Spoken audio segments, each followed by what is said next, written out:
welcome back to your science class. In today's video, we will study our chapter number 16, Water, a precious natural resource. So, why water is called as a precious natural resource? Because as we all know, without water we cannot survive. That's why water is called as a precious natural resource. Life is possible on the earth due to its natural resources. Any component of the earth or environment that can be utilized by human beings to fulfill their needs is known as a natural resource. Means the natural resource are those components which are used by human beings and provided by the nature. These are the natural resources.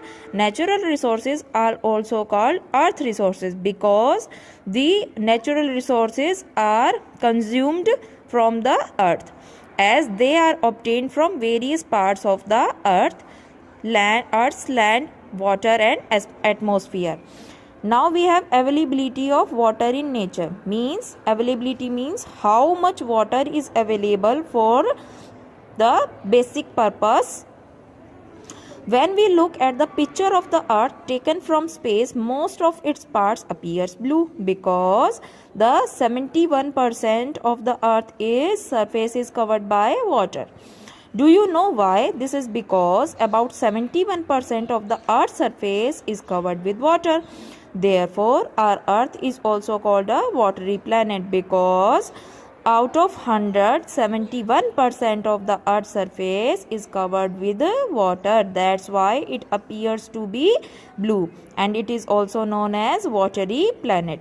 Almost 97.5% of the water available on earth's surface is present in the seas and oceans.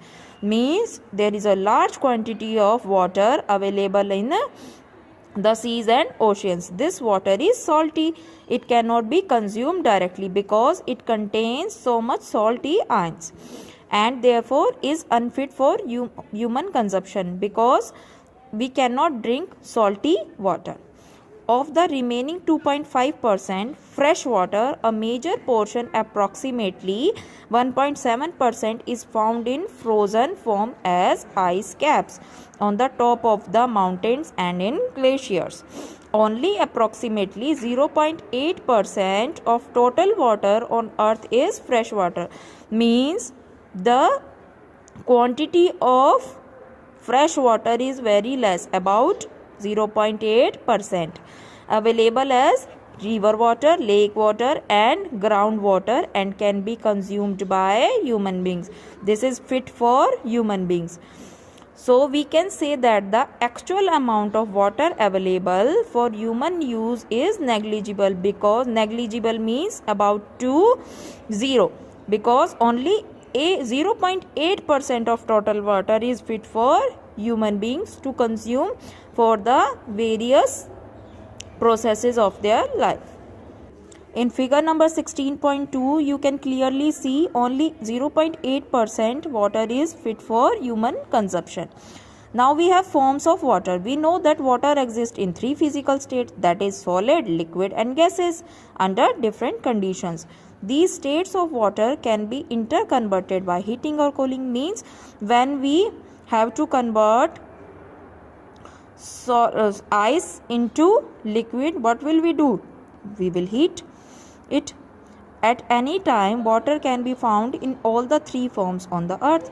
The solid form of water, that is snow and ice. Ice is solid in nature, is present as ice caps at the poles of the earth. Snow covered mountains and glaciers. Liquid form of water is present in oceans, lakes, rivers and as underground water. The gaseous form of water, that is water vapor, is present in the air around us. The continuous circulation of water among its three forms keep the total amount of water on the earth constant even when the whole world is using it since millions of years. That is, The continuous movement of water from the earth's surface and water bodies as water vapor to the atmosphere and from the atmosphere back to the earth's surface as rain, hail and snow is called water cycle in nature. Means water cycle is that cyclical process in which the three forms of water, that is solid, liquid and gas, are transferred from one form to another. The water on earth has been maintained for millions of years by various processes. Evaporation is the process in which the liquid water get transferred to the gaseous form of water. Condensation, precipitation, that makes up the water cycle. Now the question arises, from where we get water? Most towns and cities have water supply system maintained by the civic bodies. Water is drawn from nearby lakes, rivers, ponds or wells that contain many impurities. Means they are the reservoir of water. These impurities are removed to make it suitable for drinking, because the impure water is unfit for human beings. Sedimentation, filtration, aeration and chlorination are various basic steps involved in the purification of water obtained from natural resources. Then we get purified river or lake water in our taps through a network of pipes. Many villages do not have a such water supply system, so they draw water from the wells. Many villages, their people fetch water directly from the direct sources like lakes, rivers and wells. A large number of people draw water from wells, tube wells or hand pumps. From where do these sources get from? Groundwater as an important source of water. Groundwater means the water which is lying under the ground. When we dig a deep hole in the ground, we find water. If we keep on digging further deep inside, we will reach a level where all the space between the soil particles and gap between the rocks are filled with water. From where does this water come from? Rainwater and water from other resources such as rivers, lakes and ponds seep through the soil and fill the empty space and cracks below the ground. The process of seeping of water into the ground is called infiltration. After saturating the soil, water moves downwards and gets collected above impervious rocks that do not allow water to pass through them. The water present below the surface of the earth is called groundwater. So what was the infiltration and groundwater? Infiltration was the process of seeping water into the ground, and the water present below the surface of the earth is called groundwater. The upper level of groundwater is called water table. It may be also defined as the minimum depth in the soil where all the spaces are filled with water. Water table varies from place to place and it may even change at a given place. It may be at the depth of less than a meter or maybe several meters below the surface of the earth.